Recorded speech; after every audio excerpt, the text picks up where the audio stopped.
Buenos días, estimados participantes. En nombre de la Cámara de Comercio Ecuatoriano-China, les doy la cordialmente bienvenida a nuestro Webinar Day de la Pared a la Acción, cómo transformar la estrategia en resultados tangibles.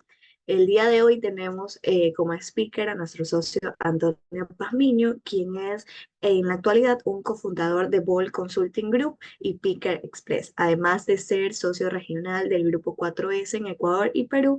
Ha acumulado más de 15 años de experiencia en liderazgo de negocio. Bueno, sin más interrupciones, le doy paso a Antonio para todos los conocimientos del día de hoy. Muchísimas gracias, May. Muchísimas gracias a la Cámara por estos espacios que, la verdad que son súper productivos. Y muchas gracias a ustedes por participar hoy día. Y sí quiero remarcar eso, que sí quiero que participen lo más posible. Así que si alguien quiere alzar la mano, vamos a hacer ciertas preguntas en ciertas partes claves del webinar. Y si alguien quiere comentar algo o si hacemos una pregunta, mientras más interactivo sea el tema. Entonces, para arrancar igual, les comento, Volt en lo que hacemos es ayudarlos a actuar en grande en sus compañías, a transformarlas, a inspirar a otros a hacerlo y que la compañía perdure en el tiempo. A eso nos dedicamos de varias aristas. Pero hoy día vamos a hablar de algo que hemos visto de manera repetida en muchos clientes, donde hay desde arrepentimiento o un lindo adorno con varias palabras en las paredes, y por eso el título del webinar, ¿no? Cómo hacer que la estrategia y la gestión de estrategia sea algo vivo y que efectivamente se ejecute y que no quede como algo pegado en la pared. Entonces, para eso, si todos me escuchan bien, no sé si pueden hacer la mano o decirme si se escuchan bien con un dedito o, o escribiendo algo y con eso arranco enseguida. Si me ven la pantalla, si todo está en orden, arrancamos. ¿Sí? Entonces, tiene la primera pregunta. ¿Quién se acuerda de estos personajes? Pueden hacer la mano, pueden hablar, creo que sí pueden hablar. Díganme si sí pueden hablar también. Hola. Eh, Hola, ¿qué tal? Sí, perfecto. Sí, Pinky y Sí, Cerebro. correcto. Pinky Cerebro, correcto. ¿Y qué quería hacer Pinky Cerebro? Cerebro conquistar el mundo y Pinky acolitarle en todo a Cerebro. Correcto. Entonces, todos sabemos, apenas vemos a Pinky Cerebro y tenemos ese tema de conquistar el mundo, conquistar el mundo, conquistar el mundo, porque literalmente lo repetían todos los días o todas las semanas o cada media hora, depende de qué tanto lo veían ustedes. Pero hasta ahí llegaba lo que Pinky y Cerebro hacían bien a nivel estratégico.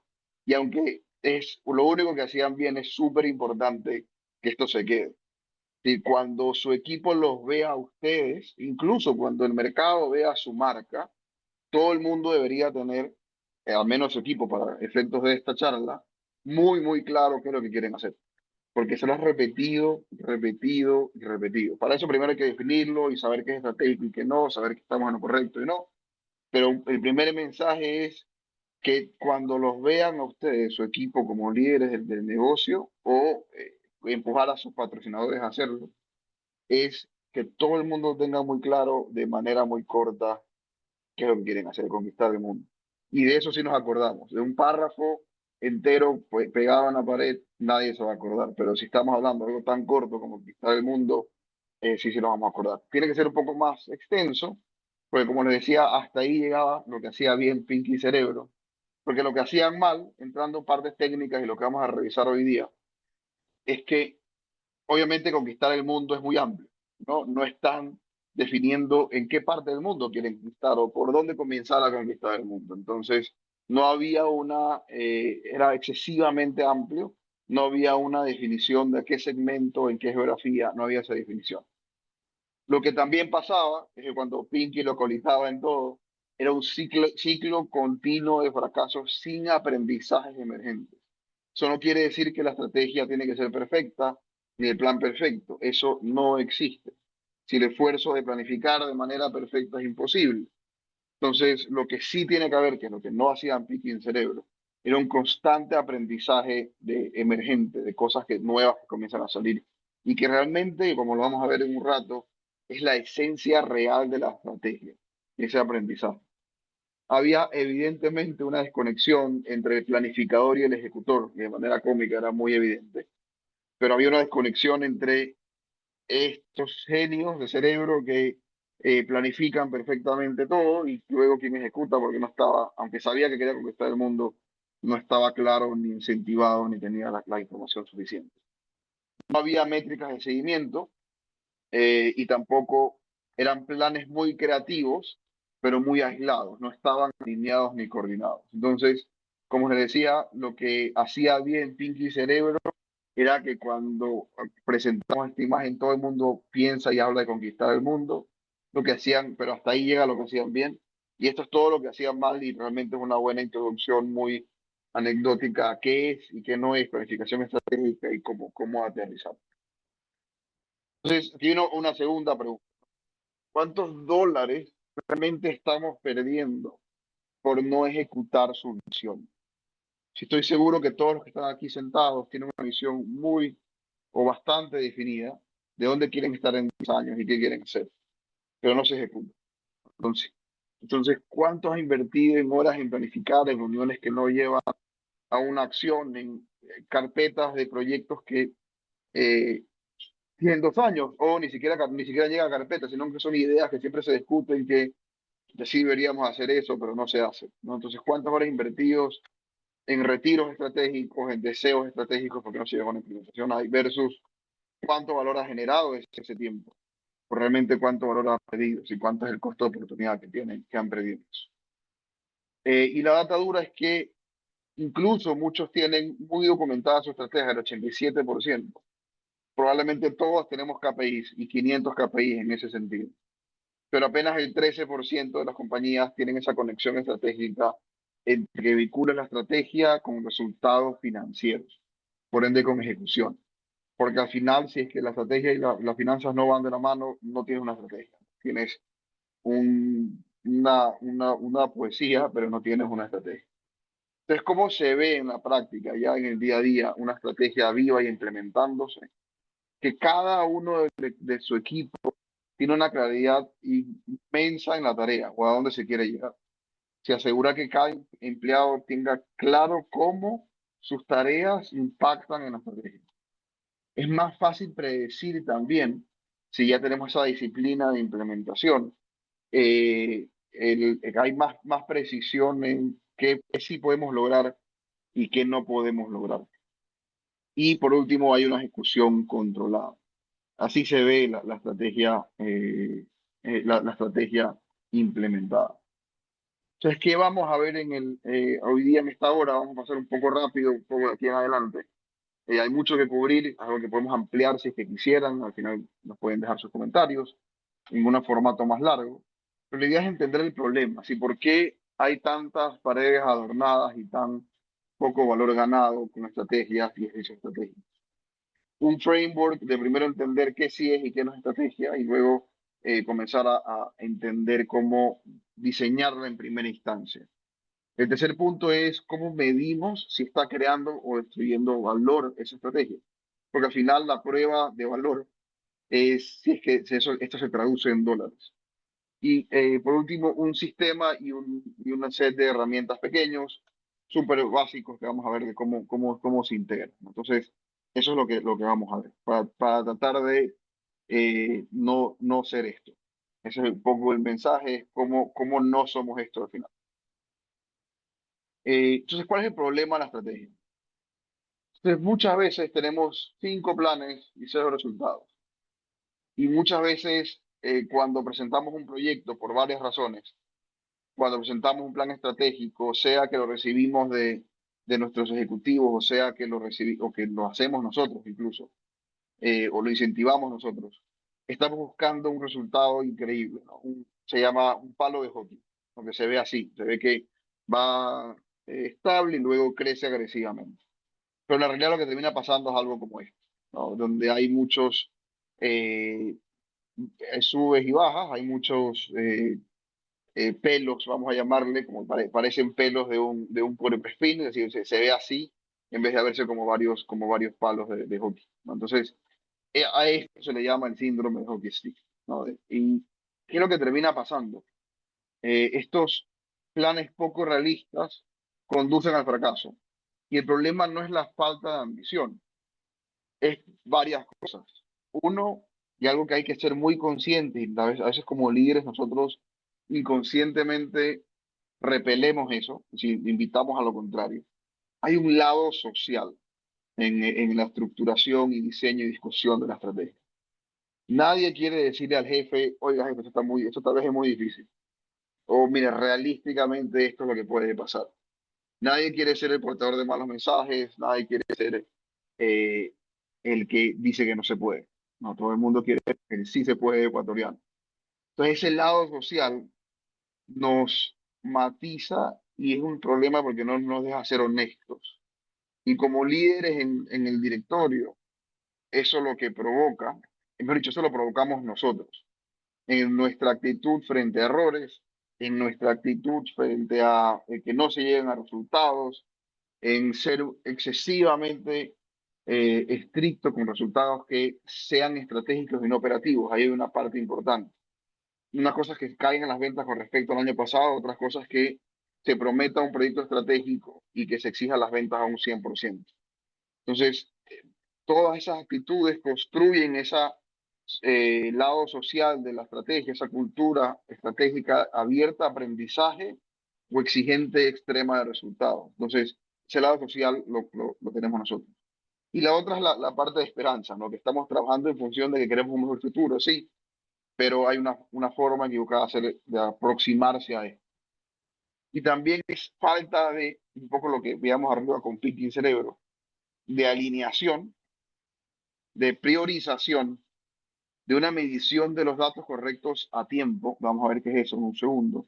Esta apertura, aprendizaje que les comentaba, y una palabra en inglés que no tiene traducción directa en español, que es accountability, que es responsabilidad de un objetivo, responsabilidad de una data, de parte del equipo. Entonces, ¿qué es este tema de alineación? Es alinearse cuantitativa y cualitativamente en dónde quiero estar en 10 años.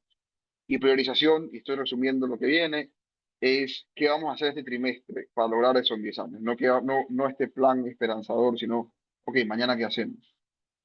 También entender qué medir. Y lo que hay que medir no es el resultado de ventas, no es el EBIT, no es el market share, es qué es lo que provoca eso.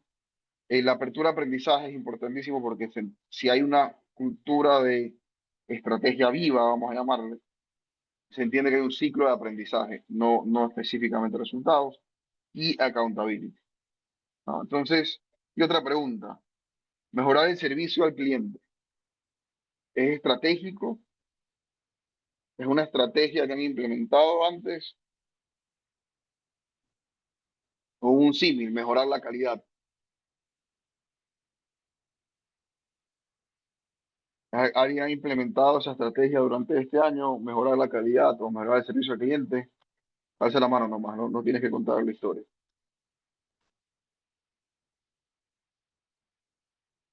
Lo entiendo. Y definitivamente Fernando dice que es clave, definitivamente va a depender de la industria y definitivamente va a depender en la etapa en la que estamos. Pero muchas veces, en muchas ocasiones, la ejemplo de eso, de mejorar la calidad, son cosas que son o operativas o tácticas, pero no son estratégicas. Entonces, la confusión es entender que algo es importante y urgente y vamos a llamarle a este ciclo el día a día, ¿no? Porque de todas formas, por más que estemos hablando de estrategia hoy día, estemos hablando de la importancia, Javier, ya te doy la palabra, eh, el día a día a tu equipo igual le va a quitar el 80% de su tiempo. Igual hay que atenderlo, igual hay que trabajarlo, igual hay que mejorar la calidad, igual hay que mejorar el tema. Entonces, cuando son temas operativos, que igual hay que mejorar, igual hay que ser más eficiente, igual hay que contar constantemente mejoras. Cuando es un tema táctico, puede ser un cambio, por ejemplo, que quieras probar un cambio de precios y eso es algo que puedes probar en 45 días, ¿no? Si es un nuevo plan. Entonces es un plan táctico, no necesariamente estratégico. El plan estratégico es uno que primero es a largo plazo. Segundo, te posiciona como alguien único frente al mercado o quiere decir que estamos haciendo actividades únicas para ser más eficientes que nadie está haciendo? Eso es realmente estratégico. Y otro tema para entender qué es estratégico y qué no, es que hemos tomado esta acción en función de cómo nos queremos ver en 5 años, de acuerdo a la posición del mercado.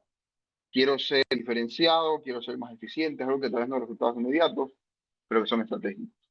Y una última parte, como que aterrizando todo esto, es que a nivel de mediciones, si no es una gran movida, si no estás moviendo el 50% de tu capital en 10 años a la nueva unidad de negocio, que es la nueva tendencia, pues digamos, venías trabajando con el producto que era la maquinita de hacer plata hace 5 años y estás viendo que el margen se está apretando en ese producto. Lo que deberías estar haciendo durante esos 5 años, mientras estás aprovechando eso, es el resto del capital comenzarlo a moverlo, el 50% que se mueva hacia la nueva apuesta estratégica. Eso es un big move. Entonces, un big move de mejorar la eficiencia es que mejores, que el esfuerzo que se haga sea tan grande que seas mejor que en un 20% al menos que la competencia en la utilidad operativa, en la eficiencia de gastos sobre estos tipos, sobre ventas. Entonces, esos son los movimientos grandes. Ahí es cuando es estratégico. Si estás apuntando por cosas pequeñas, eso ahí se complica. Javier, Gracias, Antonio. Tú comentabas al inicio de que la mayoría de empresas se maneja a nivel de KPIs. Sin sí, embargo, la calidad del servicio siempre he visto que radica en tema operativo, es decir, se lo mide a nivel de encuestas de satisfacción. Mi ujú. pregunta es, a nivel táctico y estratégico para mejorar la calidad, ¿qué KPIs tú sugieres que se podría implementar? Como definitivamente es caso por caso. A nivel genérico sigue siendo el NP, así que tanto nos referirían otra vez. Creo que ese es uno de los mejores que hay. Pero aquí vamos a hablarlo más adelante. Lo importante, Javier, es saber que hay un KPI que mira hacia atrás. Por ejemplo, el NPS, el Net Promoter Score, si le preguntas en 1 al 10 al cliente, ¿me referirías a un amigo tuyo? Y contesta 10 o 9, está bien. Si contesta 7, 8, no le gusta tanto. Menos de 7, detractor de nuestro servicio. Pero eso es un lag, LAG, lag indicator, es un indicador ya muerto, ya se derramó la leche. Entonces, lo importante es escoger uno, tener un impacto, como te decía, desproporcionado a la realidad del mercado incluso. Pero lo más importante para que se pueda ejecutar, y me estoy adelantando un poco, Javier, gracias por la pregunta, es qué KPIs atrás, debajo de eso, provocan que esto se dé. Porque si no estamos persiguiendo algo que ya está en el retrovisor. Entonces, el ejercicio luego para alinear al equipo es qué KPIs lead o leading indicators y qué KPI provoca que ese NPS se dé. En mi experiencia, el mejor es el NPS porque incluso puedes sacar referidos para un nuevo servicio o recoges el feedback honesto que te ayuda a mejorar. Entonces, de acuerdo al feedback honesto, sacas el resto de cosas que realmente impactan en ese lagging indicator. Entonces, Gracias, Antonio. perfecto. El otro tema es que muchas veces nos vemos así, ¿no? Y tomando el ejemplo de Javier, hay muchas cosas que se pueden hacer para mejorar la calidad, para mejorar la atención, ¿no? O mejorar la calidad. Y normalmente, mientras más nuestra mente de emprendedor y de líder quiere hacer más, nuestra cultura de multitasking, no puede ser que estemos haciendo no menos de 3 cosas, ¿no? Y hay muchos caminos y muchas ideas, hay estrategia A, B, C, estrategia N. Pero la estrategia realmente es escoger uno. Y eso es difícil. Si hay 15 prioridades, hay 0 impacto. Entonces, el costo de tratar al capital, porque lo voy a conectar mucho financiero, el costo de poner como mantequilla al pan, al capital, es decir, coger y decir, no sé qué es lo más importante, no he decidido qué es estratégico, entonces voy a invertir un poquito en todas estas estrategias que están en gris aquí a la izquierda. Eso es promediar el capital en vez de usarlo estratégicamente. En cambio, estrategia sí es hacer decisiones difíciles. Voy a renunciar a esto que puede que está bien, porque sabes que me ha venido dando plata los últimos 5 años, y voy a apostar por esta tendencia, voy a llevar el capital hacia eso, y voy a escoger y concentrarme idealmente en una sola estrategia. Puedes tener tres, obviamente, pero si tienes todo en un solo foco, eso es lo realmente estratégico. ¿Por qué es difícil? Porque tienes que renunciar a cosas. Y un ejemplo de eso, un buen ejemplo siempre es Apple, ¿no? Pero obviamente un dueño de una planta, un gerente de planta de Huawei o de Samsung que tiene que hacer 30 teléfonos diferentes, es decir, está cogiendo como mantequilla al pan en la inversión en los activos de mantenimiento y otros, versus Apple que tiene que hacer uno o dos teléfonos, es muy diferente. ¿No? Ahí es donde dices, ok, hay evidentemente una elección estratégica de parte de Apple. Es una apuesta, no hay apuesta segura, pero esa es la tarea de coraje de escoger, ¿no? Entonces, no sé si hay alguna duda, si no pasamos como al siguiente paso. Está lo anterior es qué no es estrategia, ¿no? Luego vamos a qué sí es estrategia. Ok. Entonces, aunque es contraintuitivo, y lo decía al principio, estrategia no es ser el mejor. Estrategia no es competir por ser el mejor. Que realmente es estratégico es competir, y es competir estratégicamente, es ser percibidos como únicos o hacer actividades a la interna, operativas, que nadie más puede hacer, únicas. Sea una combinación de actividades, o sea que tenga una propiedad intelectual de algo específico, pero no es competir por todo. Entonces, en este caso, para entender esta parte de diferenciación de ser percibido como único, viene desde lo que haces en el día a día y que el cliente no ve. Es ejecutar actividades diferentes a la competencia. Porque otra cosa es que tengas ya una metodología que todo el mundo tiene, o una maquinaria que puede comprar alguien más, y en un año esa ventaja que tenía se desaparece. Entonces, famosamente, el término ventaja competitiva es algo que puedes sostener en el tiempo. Entonces, si estás haciendo la misma actividad, pero un poquito más rápido, no es algo estratégico. No quiere decir, que no se malinterprete, no quiere decir que la parte operativa y táctica no es importante. Hay que siempre ir mejorando y haciendo las cosas, pero eso no es estrategia. Eso no es lo que en 5 años, 10 años, que lo que hoy día nos compete a esta sesión, esto no es estratégico. Entonces, ¿cómo crea valor esta compañía que hace cosas diferentes? Cubre o diferentes necesidades del cliente que nadie más está cubriendo idealmente, o algo que ya está cubriendo lo hace de una forma diferente, es decir, más eficiente, metiéndole servicio o productivizándola si es un servicio, y o cubre estas necesidades diferentes a menor costo de manera sostenida.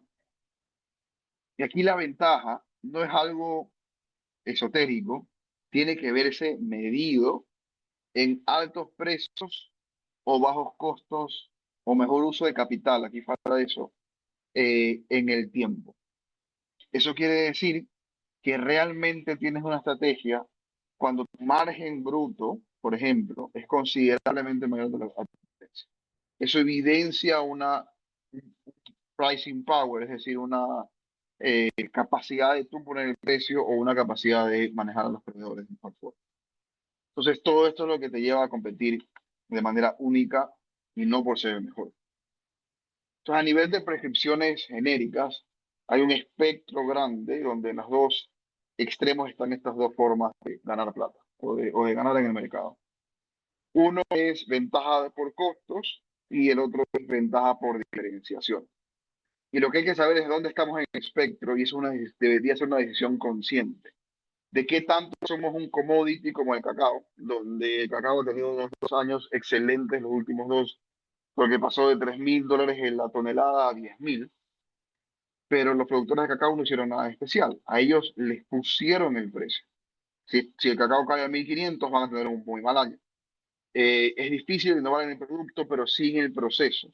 Entonces no tratas de convencer a tu cliente de que tienes el mejor y eres premium, sino de que la mayor parte de tu inversión estratégica tiene que venir a ser un 20-30% más eficiente que la competencia. Ahí está la innovación, en la parte de costo.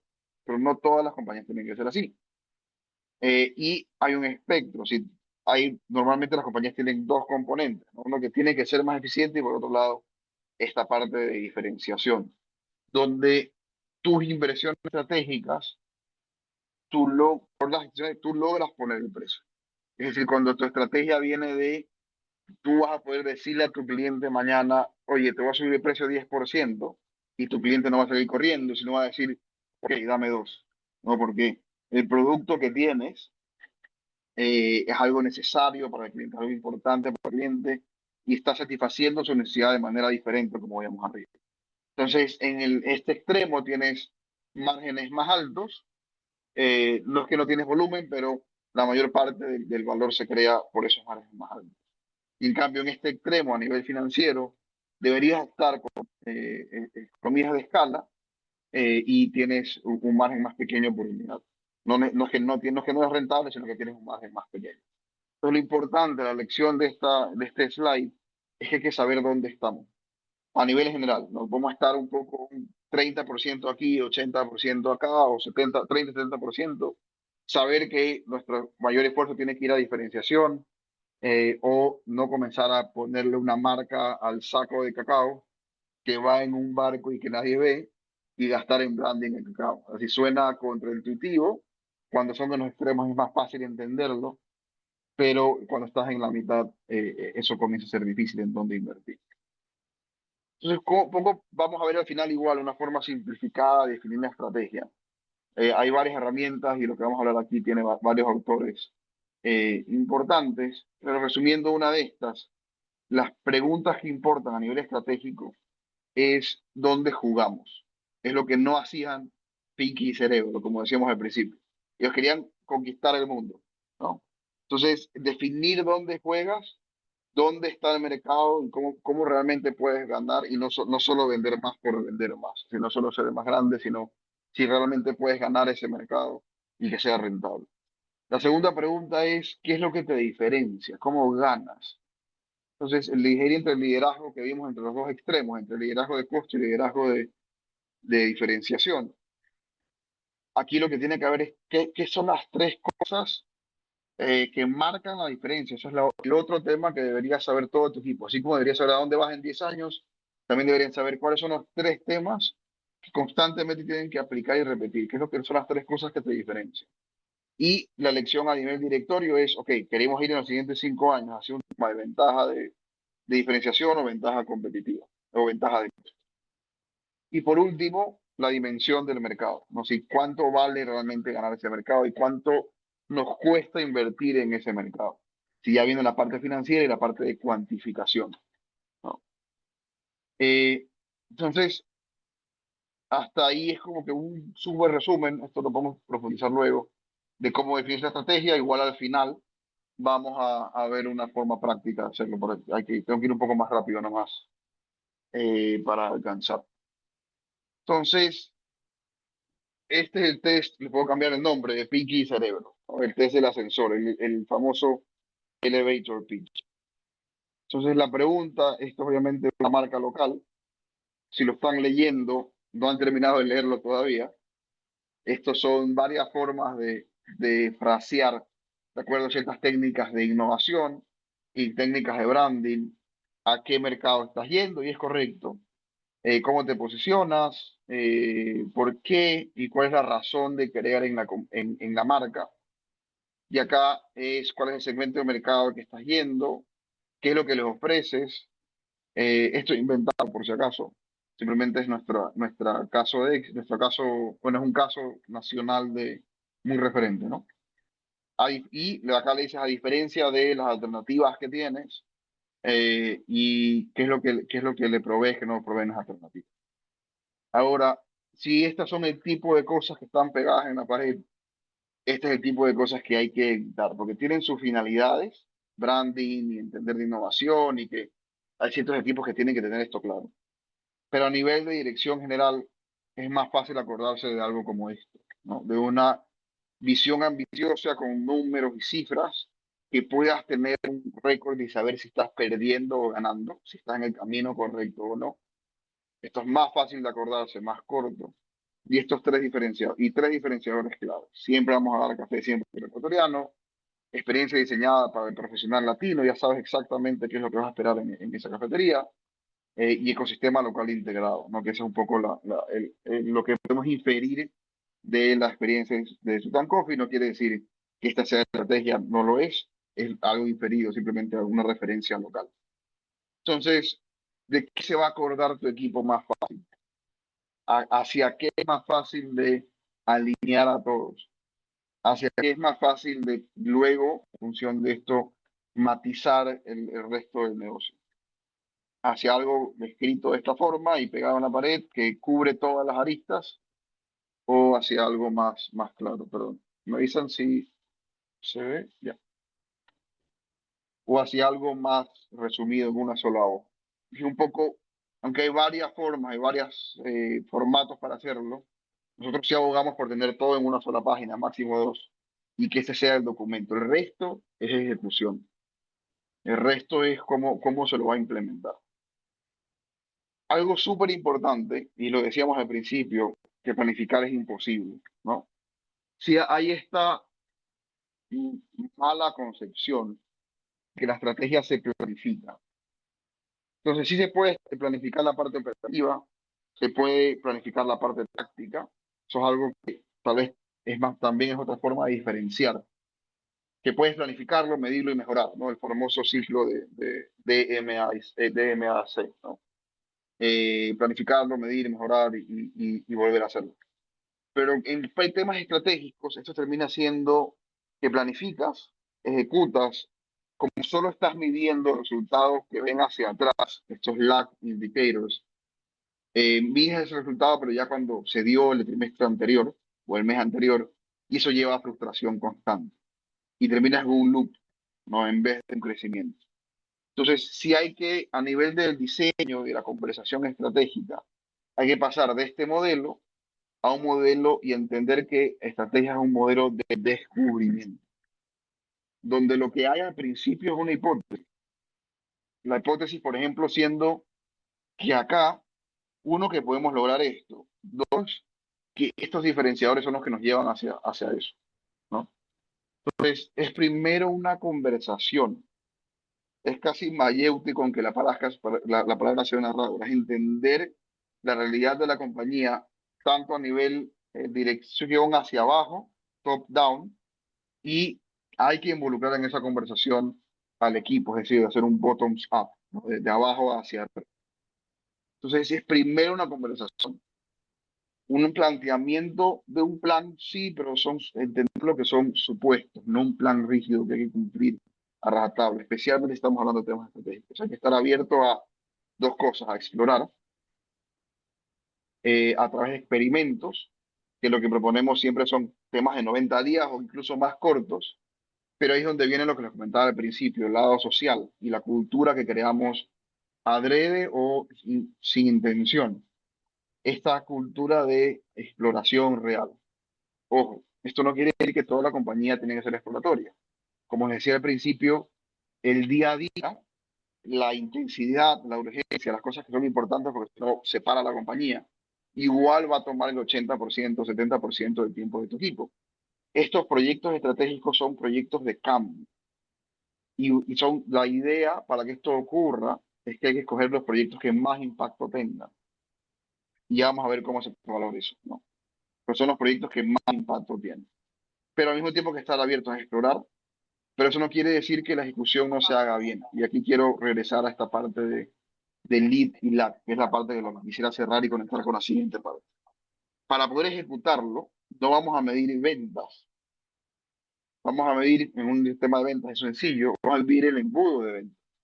El objetivo, para ir comprobando estas hipótesis y luego ver los resultados o no, el objetivo con el que vas a alinear al equipo.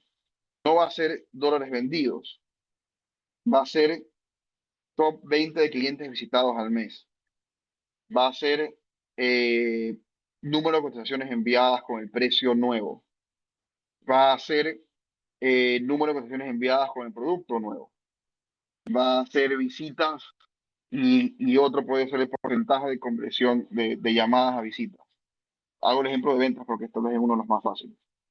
Pero estos, aunque son KPIs operativos, entendiendo que están adaptando un tema estratégico, digamos, abrir un nuevo mercado premium, porque esto nos va a posicionar en 5 años con la nueva tendencia que estamos viendo y que vamos a dejar la tendencia atrás del producto que ya nos dio plata y ya no nos va a dar más, y ya vemos que no nos va a dar plata los siguientes 5 años. La forma de implementarlo sí es con KPIs operativos, pero que influencien en el objetivo estratégico y que realmente estén en nuestro control. Si que sean si yo muevo cuántas visitas a clientes top hago para venderles el producto nuevo de este nuevo mercado, aún así las logro no las vendo, sino cuántas visitas hago. Eso influencia directamente a que luego sean líderes de ese mercado. ¿No? Es influencia y es forzable. Y la otra es que está en nuestro control.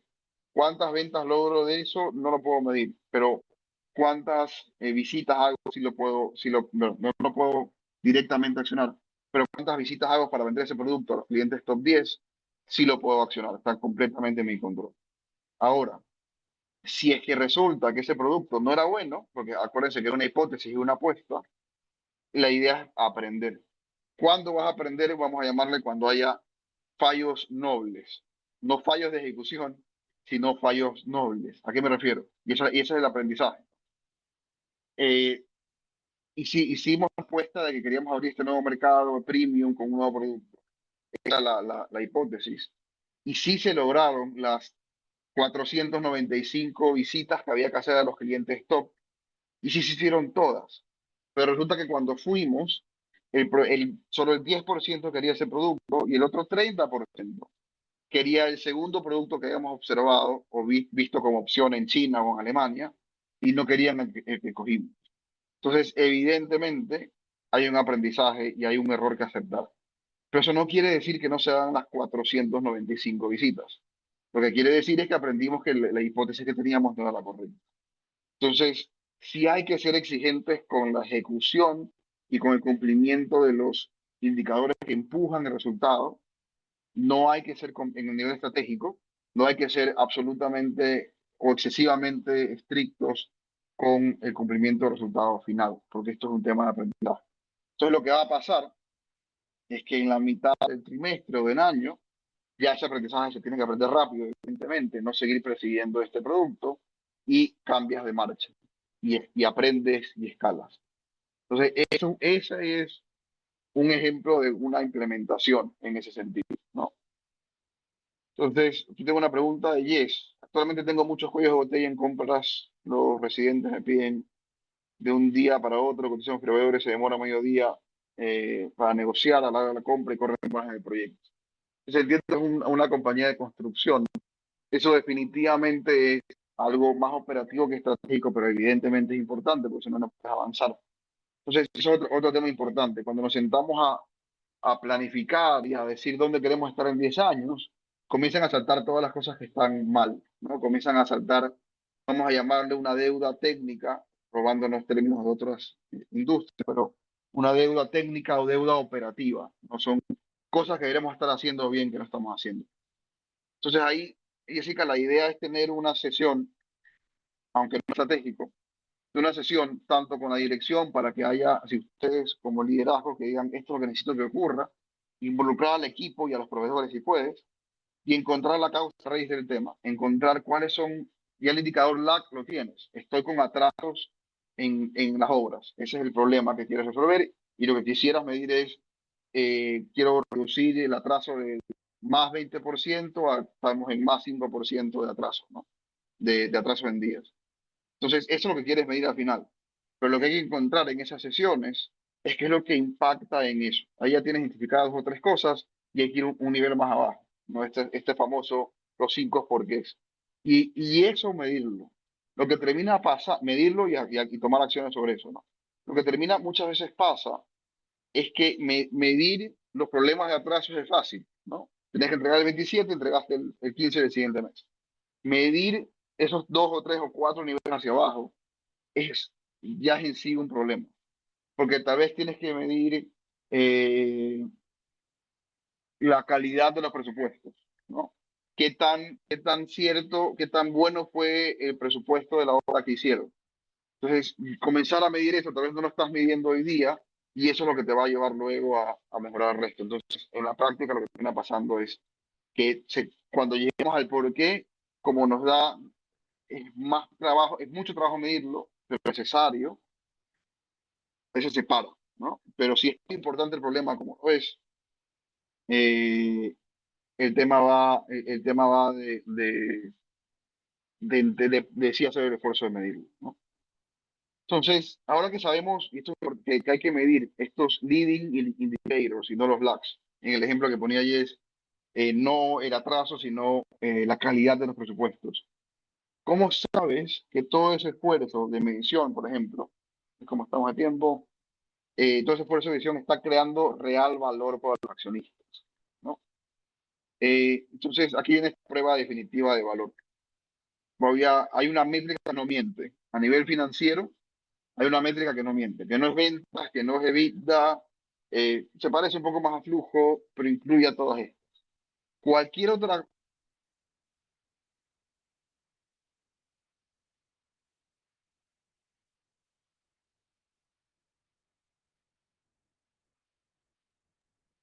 ¿Se fue el audio?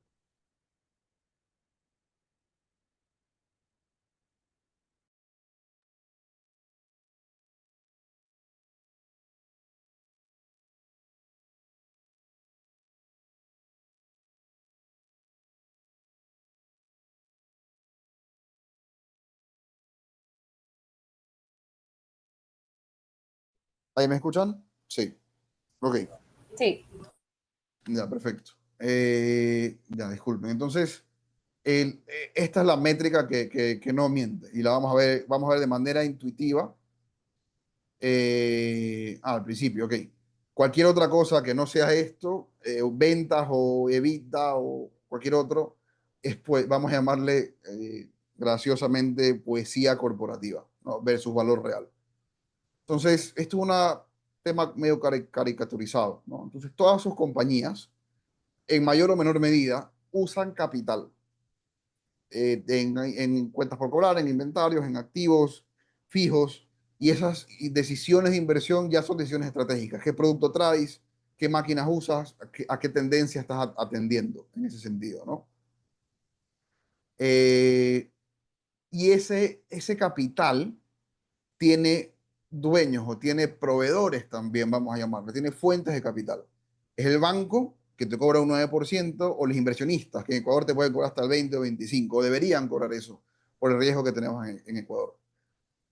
Y del otro lado, esos proveedores de dólares invierten y confían en un equipo operativo o en el mismo dueño que está invirtiendo, que van a usar ese capital, como decíamos, en activos de working capital o de activos de CAPEX, de capital. Entonces, lo que tiene que pasar es que cuando ingresan ese capital, y lo que hay que preguntarse y medir es cuánto es el retorno, la utilidad operativa después de impuestos sobre estos activos o este capital que está regresando o que está produciendo ese equipo versus cuánto le costó el famoso WACC o costo promedio de capital ponderado, cuánto le costó conseguir esos 3.5 millones. Entonces la matemática es sencilla, ¿no? Si me costó conseguir 3.5 millones en intereses y otros 19%, yo tengo que pagar al año $665,000 entre intereses y dividendos. Entonces, si es que esto ocurre, esto que estamos viendo ahorita, que el retorno sobre capital invertido es mayor que el costo del capital, la compañía sin grises, en blanco y negro, aquí no hay interpretaciones. La compañía está creando valor. Si no lo está haciendo, si este número es menor, 15%, vamos a sea 15%, entonces no está mal, pero el costo de capital está en 19, estás destruyendo valor para accionistas. ¿Qué significa eso? ¿Por qué se dice destruir valor para accionistas? Porque al banco tienes la obligación de pagarle. Al accionista tienes la opción de pagar, es el que corre riesgo. Entonces, legalmente no estás obligado a pagarle, pero obviamente es deseable porque lo que quieres es que el inversionista siga invirtiendo en tu negocio o que decida no retirar el capital y seguir reinvirtiendo las utilidades que está generando el negocio. Esto ocurre seas tú el dueño, operador, gerente general de la compañía o tengas efectivamente accionistas a quien responder. Entonces, la creación de valor es sencilla. Estos números que están acá es la resta entre 23 y 19. Entonces, estamos generando 3.5 millones por 23%. Eh, Está generando $800.000. Y como decíamos, este 19% de estos 3.5 millones eran 600.000. Entonces, en dólares, está generando 158.000 adicionales a los mínimos requeridos, que son estos 675.000 que necesitas para pagar intereses y los dividendos que se merece el accionista. Entonces, tiene fondos adicionales para reinvertir. Entonces, ¿qué tiene que ver esto con el tema estratégico? Muchas de las compañías están o destruyendo valor o en una zona muerta, ¿no? Donde tienes efectivamente que tu ROIC, que es el que veíamos acá arriba, este ROIC en verde y WACC está en rojo, que tu ROIC es menor que el WACC en 2% o más, y lo que necesitas es una urgente transformación del negocio de algo sostenible, y sí pasa por temas estratégicos, no solo operativos, o una salida del negocio o de las unidades de negocio o del producto o margen que estás, de la línea de negocio que te está yendo mal. La mayoría están en esta zona muerta. Si quieres ponerles 20% en destruyendo, 60% en esta zona muerta y un 20% realmente está creando valor sostenible y por ende esto quiere decir que su estrategia funciona.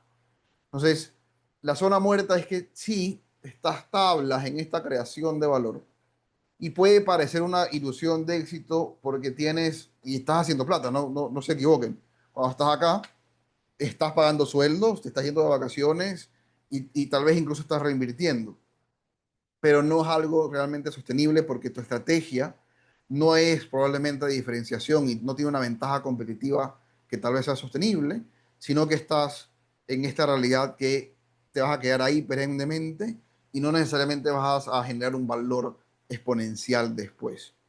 Entonces, este 20% de las compañías son las que tienen un ROIC más de un 5% mayor, que eso quiere decir que tienen un margen que es 30% mayor que la competencia, tal vez son 20% más eficientes que la competencia a nivel de costos fijos, y esos son los que están preocupados, que pensaron hace 5 años dónde quiero estar o cómo me posiciono de manera estratégica en los siguientes 5, porque otra vez es visión de largo plazo. Sí, los que están aquí no están por suerte, están por, sí hay siempre componente de suerte, pero hay un diseño detrás y como vimos hay apuestas, hipótesis que se hicieron. Hay unas que salieron, otras que no, pero hay apuestas, hipótesis que se hicieron.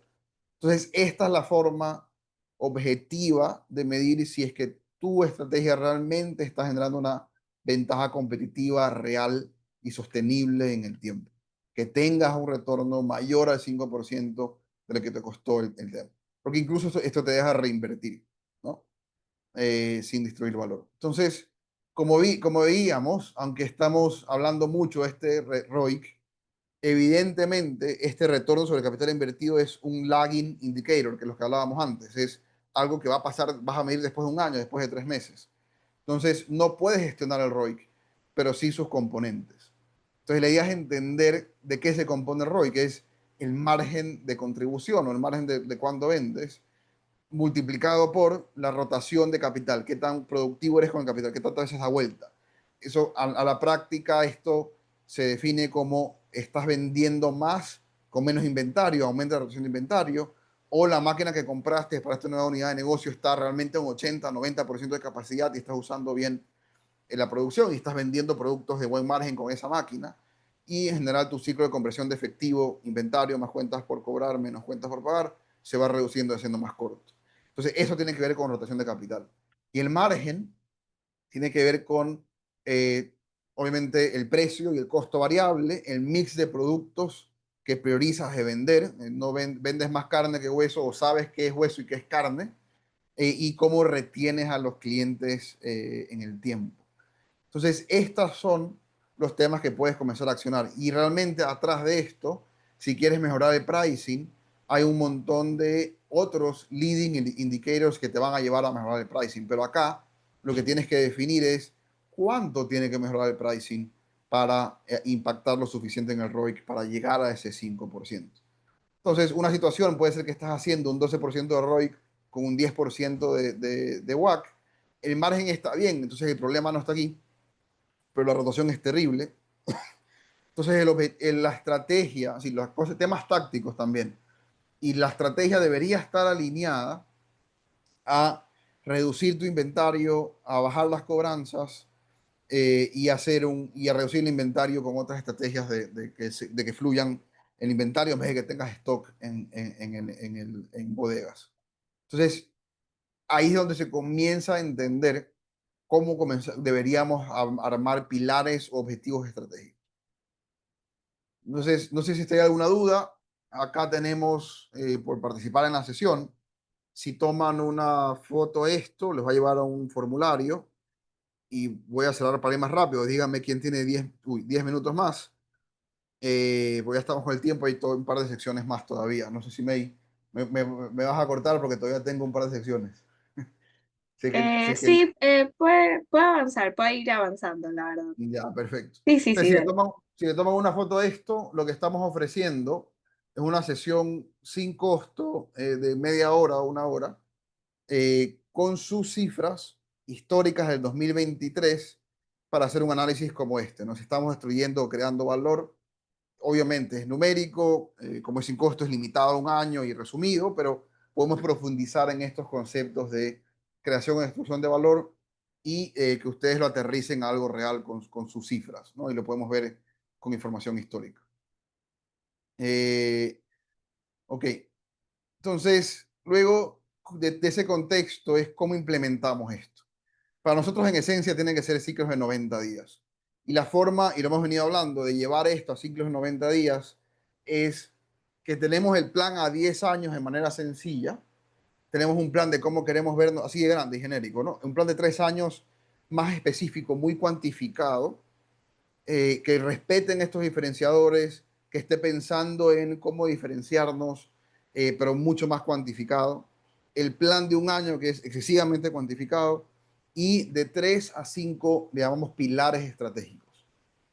Y eso tiene que ser bajado a un último nivel, bueno, a un penúltimo nivel de objetivos y resultados claves, OKRs, que tal vez lo han escuchado, donde tienes un objetivo por trimestre que sea inspirador y claro, una medida de cómo vamos a medir si efectivamente llegamos a ese trimestre.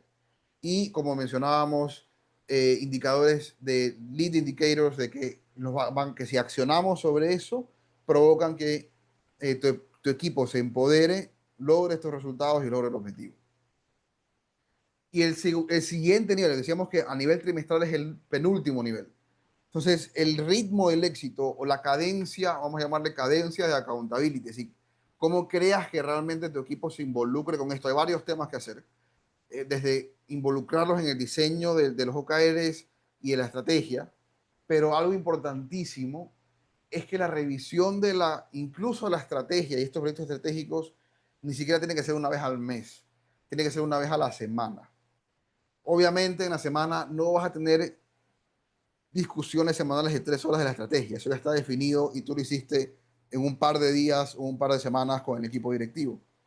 Pero a nivel de bajar estos proyectos, tiene que ser semanal, tener métricas semanales. Y ahí es donde los KPIs no desaparecen. Pero para pensar en diseño de estrategia no piensas en KPIs, pero sí para ejecutarla. Entonces hay que tener métricas semanales que evidentemente van a ser los leading indicators. Y lo que hay que hacer en esas sesiones semanales con tu equipo de liderazgo y que ellos lo bajen hacia otros, lo más importante es identificar y discutir problemas, bloqueos a que el proyecto se esté dando y resolverlos para el equipo y resolverlos para el equipo. Entonces, ese ciclo semanal o trimestral en este caso, pero que todas las semanas estás haciendo estos últimos 4 pasos, te reúnes con el equipo hora y media todos los días a la misma hora, con una agenda muy definida, 20 minutos ves los to-dos y el resto del tiempo, en 20 minutos también ves si estás ganando o perdiendo, si estás llegando a resultados. Si tu equipo comienza a ver muy claramente que estamos midiendo eso, y ellos mismos comienzan a ver que están perdiendo, ahí también hay una presión social positiva de lograr el objetivo que se propuso. Obviamente tienen que ser objetivos logrables, tiene que estar alineado con todo lo anterior que vimos. Aquí ya estamos hablando de la implementación, pero eso tiene que verse todas las semanas. Y en el camino entender e identificar los problemas y afrontarlos. Y realmente esa reunión de hora y media, una hora entera, debería estar definida en resolver el problema que bloquea que ese proyecto se dé. Y esa cadencia de responsabilidad, de accountability, ese ritmo es lo que es una gran parte del éxito en la implementación. Y un poco para resumirlo y complementarlo, la primera parte del éxito es tener un foco, que es lo que decíamos al principio, ¿no? Hacer hard choices y renunciar a muchas cosas, no hacer 15, sino hacer 2 o 3 que, como vimos antes, impacten realmente en el valor generado por la compañía, en esta creación de valor financiera que vimos. Entonces, esa es la primera parte, definir esa meta ambiciosa para el trimestre que impacte o que esté trabajando en función de eso. A los 10 años, 3 años, 1 año y al trimestre.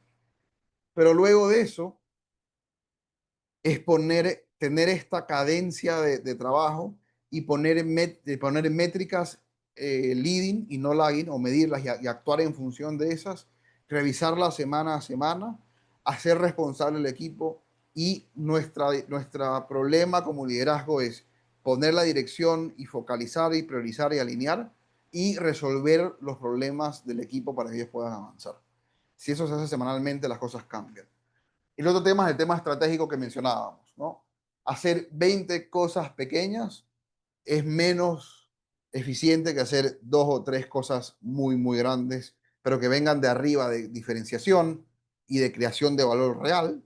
Y genéricamente los tipos de grandes movimientos que son medibles financieramente, como había venido diciendo y repitiendo, es una mejora en diferenciación del producto tan evidente que tu producto sea 30%, tenga un 30% mejor de margen. Es decir, si la industria está en un 20% de margen bruto, tu producto debería estar en un 26% de margen bruto.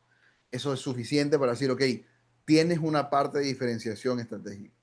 La otra es realmente mejoras muy agresivas en la productividad. Ahí es donde entran cosas como Six Sigma, y esto evidentemente aplica más a compañías que estén buscando esa ventaja de costo, también a las de diferenciación. Si logran diferenciación y ventaja de productividad es excesivamente importante, pero esa mejora, esas inversiones en productividad tienen que apuntar al menos a ser un 25% mejor que la competencia. Es decir, si tu competencia gasta 10% de costos fijos versus las ventas o 30%, tú deberías estar en un 25-20% de gastos fijos sobre ventas. Es así de agresivo. Entonces, ahí ya matiza mucho qué tipo de proyectos realmente llevan a ese resultado, ¿no? De ahí, los otros dos tienen que ver con el uso del capital, donde idealmente estás cada 10 años entendiendo que el mundo cambia y que hay nuevas tendencias en tu propio mercado. El producto que venías trayendo de Alemania, tal vez, que te dio plata todos los últimos 10 años, está dando menos margen, tienes que traer otro producto de China o de otro país. Eso comienza eso deberías mover tu capital hacia eso, sea hacia bodegas especializadas para eso, sea hacia plantas especializadas hacia ese producto. Entonces tienes que estar pensando cómo vas a movilizar tu capital hacia eso. Y el otro es estar haciendo fuertemente inversiones de capital o reinvirtiendo, eso obviamente lo vas a hacer si tienes los fondos para hacerlo, en más capital con esta apuesta estratégica, más que la competencia. Entonces, si es que la competencia, el mercado está invirtiendo 1 millón al año, tú tienes que invertir 1.700.000. No, obviamente midiéndola y viendo que es alineado, pero son las cosas medibles que generan valor real, como vimos al principio. Entonces, si se pueden llevar tres cosas específicas, esto, y hay una metodología que simplifica mucho de estas cosas. Hay mucha teoría muy útil, muchos conceptos muy útil de qué es y qué es una estrategia y cómo definirla. Una forma de implementarla rápido es que en una sola página tú tengas la visión y cuál es la atracción que tienes hacia esa visión que estás teniendo. Esto es una metodología que se llama EOS, lo pueden encontrar rápido. Nosotros la usamos para implementar y simplificar la implementación. Pero lo que hay que entender a nivel de visión para alinear al equipo es que todo el mundo comparta los mismos valores. Y olvídense de valores éticos, son más, eso se sobreentiende o hay que definir los básicos, pero son más de cosas de cómo quieres que se comporte tu equipo cuando no lo ves. Esos valores de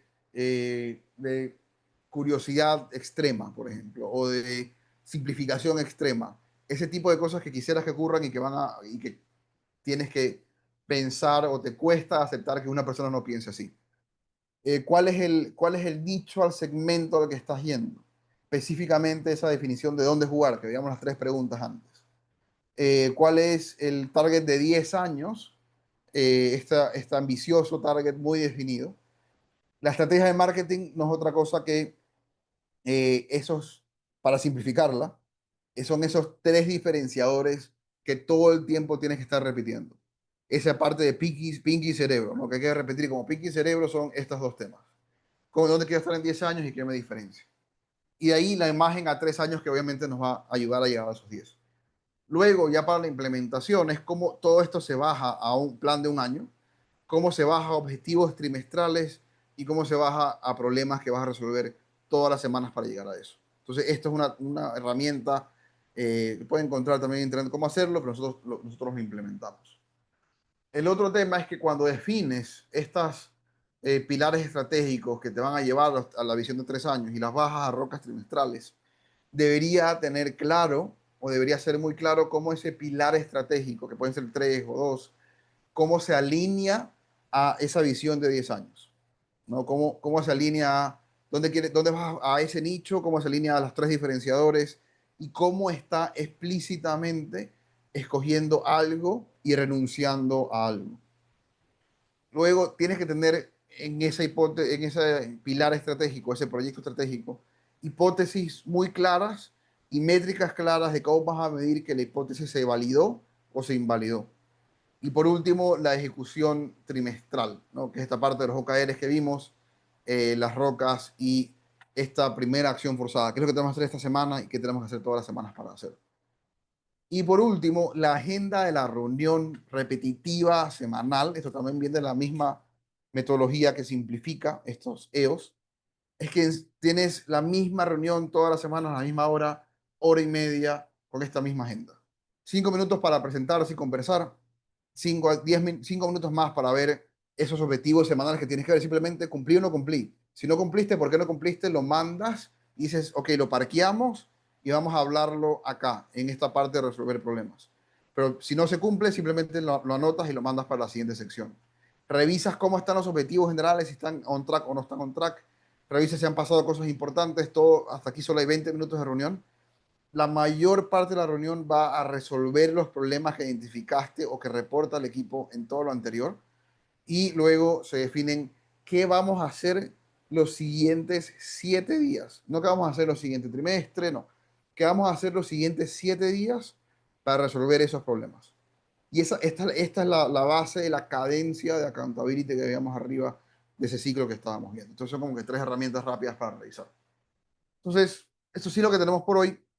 Lo que nosotros buscamos hacer como Volt es justamente implementar en gran parte de esto, es poner su visión en acción, ponerla en resultados y que genere un valor real y que toda la compañía esté apuntando a maximizar ese valor real. ¿Por qué hacerlo? Si no lo estás haciendo, estás o sobreviviendo financieramente, como vimos en ese 60% de la zona muerta, o estás lanzando monedas con las inversiones. No es que haya una inversión segura, pero son hipótesis que tienen que ser medidas o inversiones medidas. ¿Cuál es el beneficio de esto? Es que si tú sabes que no estás dejando ni un dólar sobre la mesa si es que alguien quiere venir a comprarte la compañía, o si te la quedas, estás creciendo de manera productiva y eficiente con el capital.